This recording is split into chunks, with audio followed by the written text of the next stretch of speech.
Welcome students to the video module on Fraunhofer diffraction. We all learned diffraction. Diffraction is the phenomenon of bending of light around sharp edges into the geometrical shadow region and thereby forming alternate bright and dark pattern. And we learned that there are two classes of diffraction.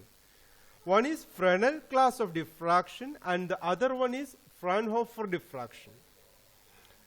In Fraunhofer diffraction, the source of light and the screen are at finite distance from the obstacle.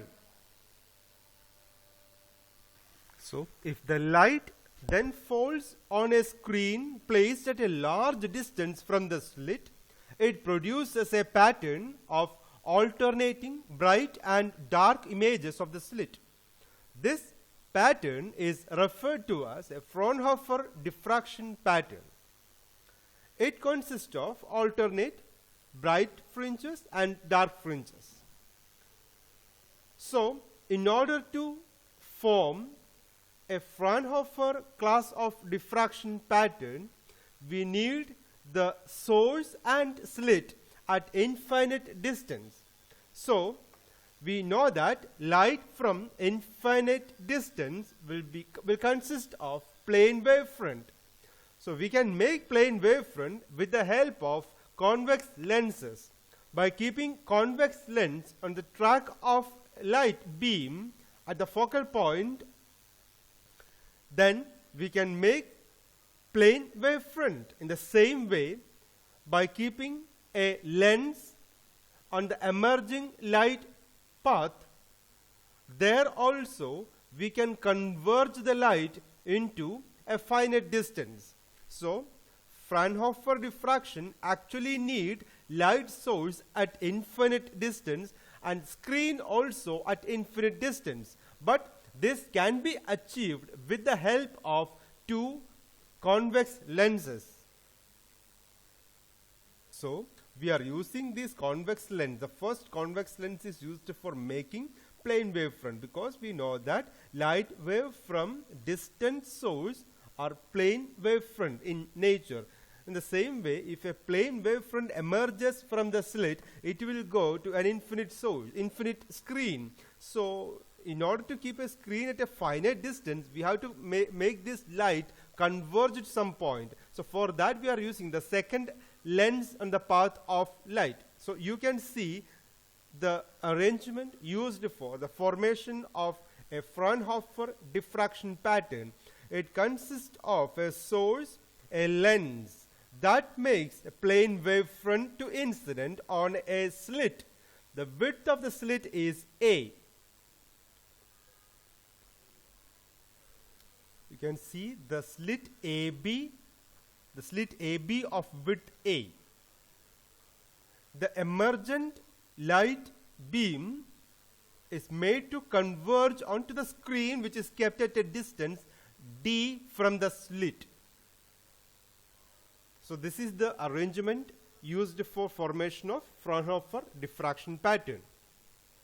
Now, let us examine the formation of fringes in detail. So, before going to that, you can see a real time description of the image formation or the diffraction pattern formation. In case of a Fraunhofer diffraction, you see the green color image on the top. So, what is shown there is a diffraction pattern on the screen. This is the diffraction pattern. You can see a maximum at the center that is known as central maximum. It is shown in a waveform here next to that is a central maximum with a maximum intensity and a maximum width. Then next to that you can see a dark lines, two dark lines on both the sides. They are known as first secondary minimum. Then you can see two bright lines on either side of the central maximum. They are known as first secondary minimum. In the same way, it continues like second secondary minimum, then second secondary maximum, like that. So what is at the center? At the center it is central maximum. The next one is first secondary minimum. The next bright line is the first secondary maximum. The next dark line is the second secondary minimum. Next bright line is the second secondary maximum. Okay, so in that way the pattern is obtained on the screen. But you can see that the intensity distribution is not same as in the case of an interference pattern. There we observed intensity distribution, intensities of same, intensities of all bright fringes are same in the case of interference pattern that we learned already. But in the case of diffraction pattern, you can see that the intensity decreases from central maximum to either side. The maximum intensity is for the central maximum or central fringe only. Now we can explain this. Okay, now see the fringe formation and at the due to a slit AB of width A. We know that according to Huygens principle, each point of a wavefront is treated as a source of a new disturbance. So we know that a plane wavefront incident on the slit AB. From there, light emerges from each wavelets or secondary wavelets that reaches each point on the screen. First, let us consider the central point O. The central point O is at equal distance from the top portion and bottom portion of the slit. Therefore, there is no path difference between the light that reaching from the top portion of the slit and bottom portion of the slit. So, all the light, all the secondary wavelets reaching at the point O at the center of the screen add or superpose constructively, and that forms a maximum at that point. Once again, there is no path difference between light or secondary wavelets emanating from the top portion of the slit and bottom portion of the slit that reaching the point O on the screen.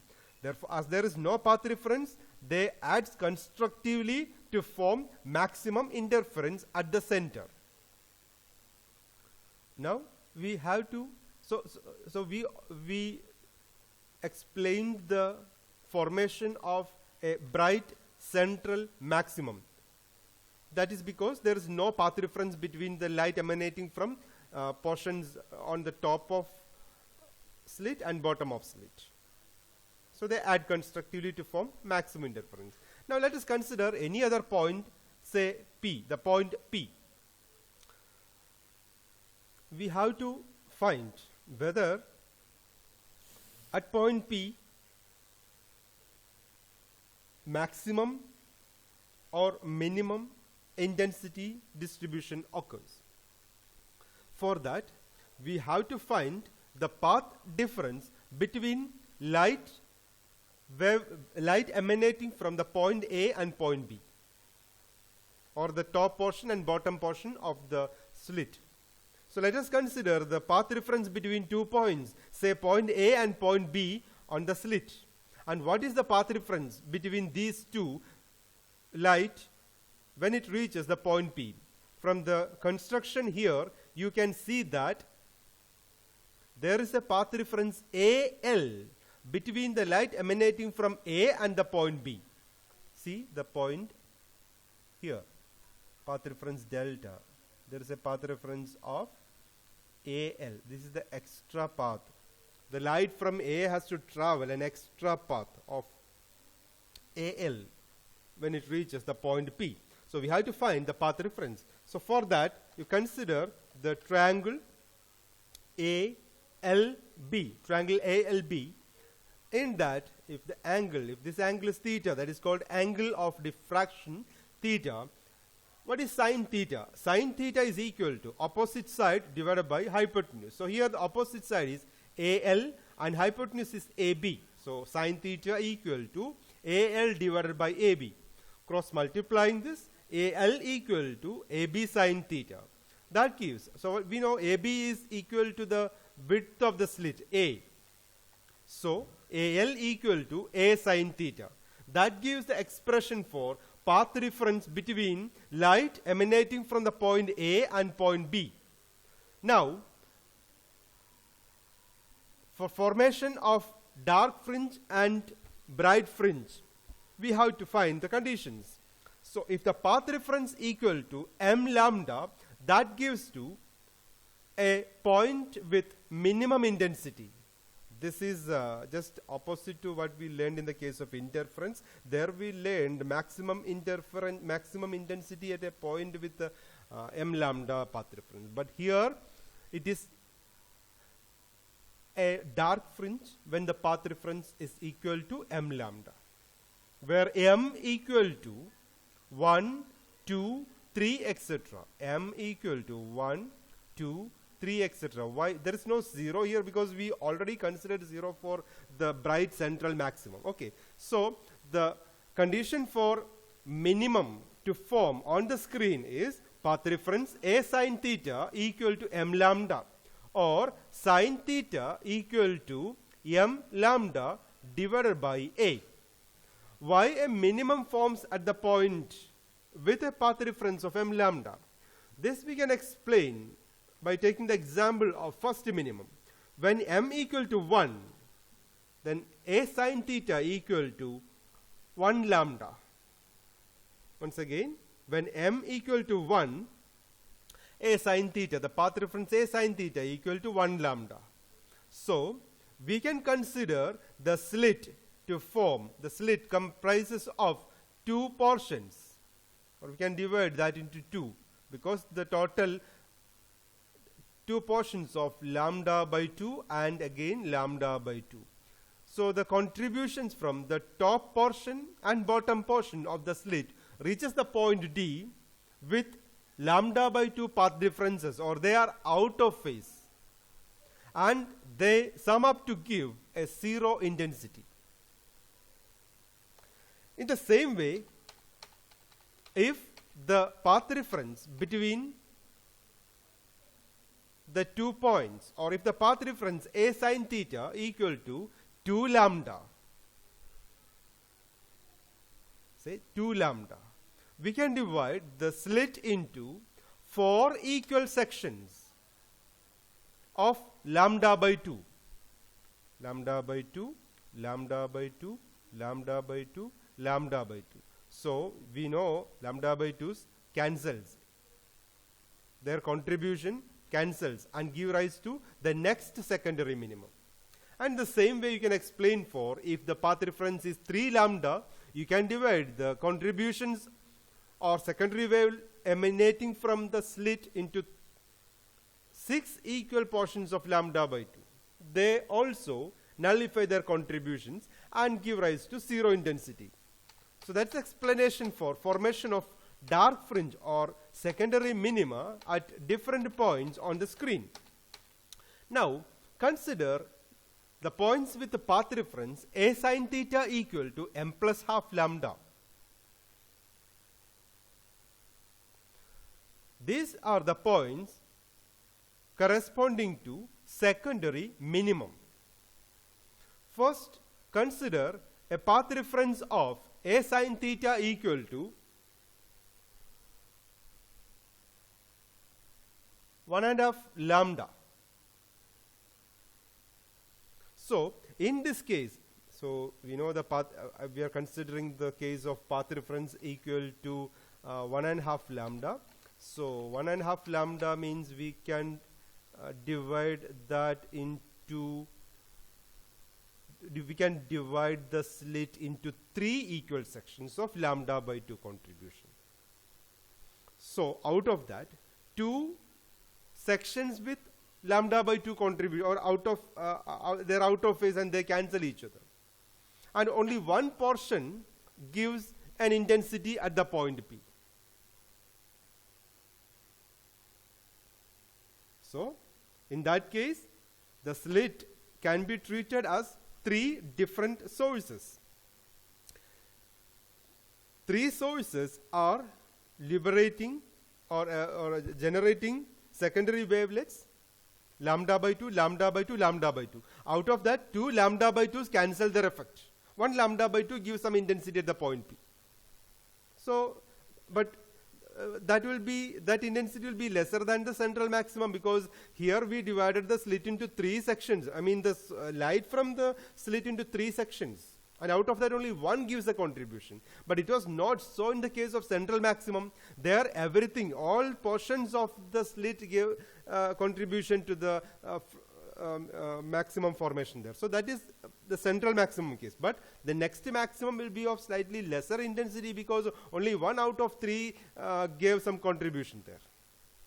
Now you consider the next one. When m equal to 2, the path reference will be, what will be the path reference? Path reference will be 2.5 lambda by 2. Then you can divide the slit into how many equal portions? 5 lambda by 2s will be there, right? In 2.5, how many half will be there? There will be 5 halves. So 5, we can divide the contributions from the slit into 5 equal portions. When there are 5 equal portions, lambda by 2, lambda by 2, lambda by 2, lambda by 2, lambda by 2. 4 lambda by 2 contributions from, contribution from 4 lambda by 2 sections will be cancelled at the point P. But only 1 lambda by 2 contribution remains there. I mean, the intensity contribution from only 1 section remains there. That gives to the next maximum. That is known as the secondary maximum. But its intensity will be even lesser than the previous case, because in this case we divided the secondary wavelets emanating from the slit into 5 equal portions, and out of that 1 is considered. In the previous case it was divided into 3 and 1 portion was considered.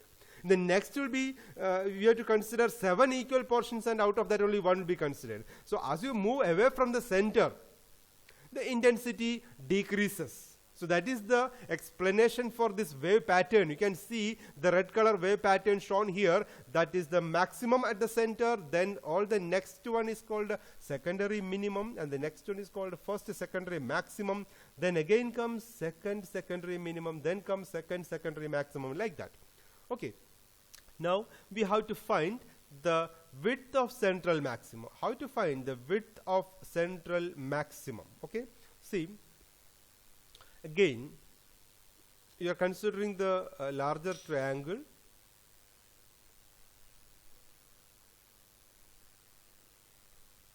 Okay, this green color triangle you see here. Okay, and the angle here is theta, the angle of diffraction. What is tan theta there? Tan theta, as the angle is very small, you can approximate tan theta is approximately equal to sin theta. That's equal to theta. And that's equal to y divided by d, capital D. Capital D is the distance from slit to the screen. Okay, angle theta is equal to arc divided by radius. You can use that also. Or tan theta is opposite side by adjacent side. So theta is y divided by d. Now you can substitute this expression in the expression for minimum. What is the expression for minimum? We learned a sin theta equal to m lambda. In that, substitute for sin theta. What is that? Y divided by d. So this will be a y divided by capital D equal to m lambda. Then rearranging, you will get y equal to m lambda capital D divided by a. M is the order of the fringe, lambda is the wavelength, capital D is the distance from slit to the screen, a is the width of the slit. So y equal to m lambda d by a. This is the distance from central maximum, center point, to the mth order minimum on the screen. If it is first order, you substitute m equal to 1. Then you will get the distance from center to the first minimum. If you substitute 2, you will get the distance from center to the second minimum. Okay. Now, how to calculate the width of central maximum? You see, central maximum is bound by 2 secondary minimum. the first secondary minimum on both sides. If you find the distance to this secondary minimum, that will be equal to the width of the central maximum also. So we say that distance as y1.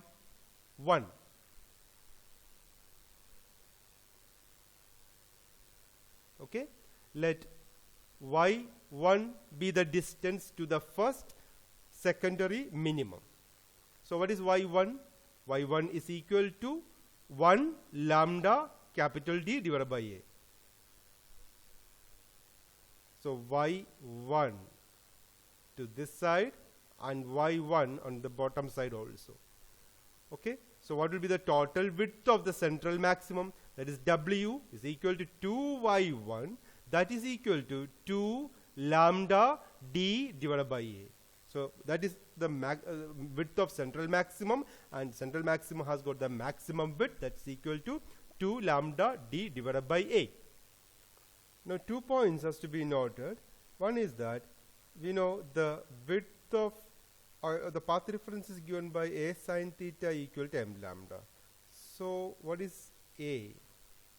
A is equal to m lambda divided by sine theta. So the slit width A is inversely proportional to sine theta. Right? Slit width and the angle of refraction, they are inversely proportional. So if the slit width is large, then sine theta will be very small. Then the maxima and the minima will be very close to the central maximum. So that will not make any distinguishable diffraction pattern. But if the slit width A is very, very small, then distinct diffraction maxima and minima will occur on the screen. So a very large obstacle will not produce much distinguishable diffraction pattern. For a diffraction to occur, the obstacle, the slit, must be very narrow, very small, or we can say it must be comparable to that of the wavelength of light. The second point to be noted is that the width of central maximum W is proportional to the wavelength lambda. W is proportional to lambda. So the width will be more for light with larger wavelength, and the width will be lesser for light with lesser wavelength. So when you consider the spectrum, violet, indigo, blue, green, yellow, orange, red, we know that red has got maximum wavelength, so the slit width, the fringe width of the central maximum will be maximum for red, and it will be least for violet. Till now we discussed about the width of the slit, and one more thing we already noticed, that the intensity of central maximum is highest compared to the other fringes on the screen. So the expression for intensity distribution of electromagnetic wave is given by, or we already know that intensity is actually proportional to square of amplitude A. And the amplitude distribution is given by A equal to A0 sine alpha divided by alpha. This is actually the intensity distribution of any electromagnetic radiation. We are omitting the derivation for this one because that is another section. So we are directly using the expression for intensity distribution for any electromagnetic radiation. So I is equal to A0 sine alpha by alpha whole square. What is this alpha here? So 2 alpha is the phase difference between secondary waves from the points A and B. 2 alpha is the phase difference between secondary waves from the points A and B. Till now we explained on the basis of path reference. This is just a shift into the phase difference term. Okay, so if 2 alpha is the phase difference between the two waves that we consider from point A and B, then the intensity distribution can be given by I equal to A0 sine alpha divided by alpha whole square. In some, book you can see alpha is the phase difference. If we use that notation, that means if we take alpha as phase difference, then the expression for intensity distribution will be I equal to A0 square sine alpha by 2 divided by alpha by 2 whole square. Okay? As in your text, your book, it is given as 2 alpha. We are following the same thing in this derivation also. Okay, so intensity distribution for any electromagnetic wave is given by I equal to A0 sine alpha divided by alpha whole square. A0 is actually the amplitude of central maximum, and square of that will give the intensity of central maximum. Okay, so that gives I equal to I0 sine alpha divided by alpha whole square. That's expression for intensity. I equal to I0 times. So I0 is the intensity of central maximum. That is the maximum one. Now, we know that, or we have to derive, find an expression for the phase difference to alpha in terms of path difference. We know that if there is a lambda path difference, that corresponds to 2 pi phase difference. So if there is one path difference, what will be the phase difference? That will be 2 pi by lambda phase difference. So in that case, if there is a sine theta path difference, then there will be 2 pi by lambda times a sine theta phase difference. Okay, so we know that in the case of diffraction, the path difference is explained by a sine theta. So what is the corresponding phase difference? So if a sine theta is the path difference, then the phase difference, which is denoted by 2 alpha, the phase difference is denoted by 2 alpha. That is equal to what? 2 pi by lambda times a sine theta. Okay, path difference is a sine theta, and the corresponding phase difference, which is denoted by 2 alpha, is 2 pi by lambda a sine theta. Therefore, what is alpha? Alpha is pi by lambda times a sine theta. So half of the phase difference is pi by lambda times a sine theta. So you can see there is a relation to the wavelength, then the slit width A, and the angle of diffraction theta. That is why you can see here the angle of diffraction theta is there. So the intensity I, we know that this expression intensity I is I0 times sine alpha divided by alpha. But alpha in turn is a function of theta, the angle of diffraction, an inverse function. I'm sorry, a direct function. So alpha depends directly on the angle of diffraction theta. So intensity also depends on the angle of diffraction. So that is why as we move from the central maximum towards the end, what happens? The intensity decreases.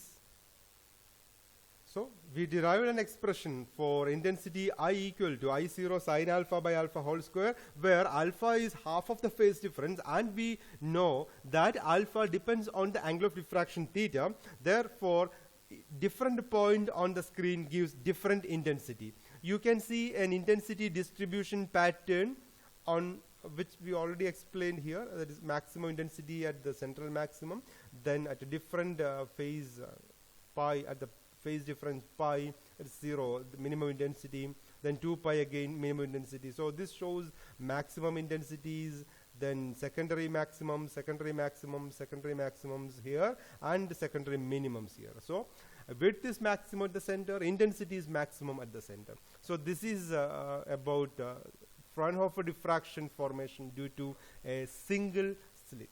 Thank you, students.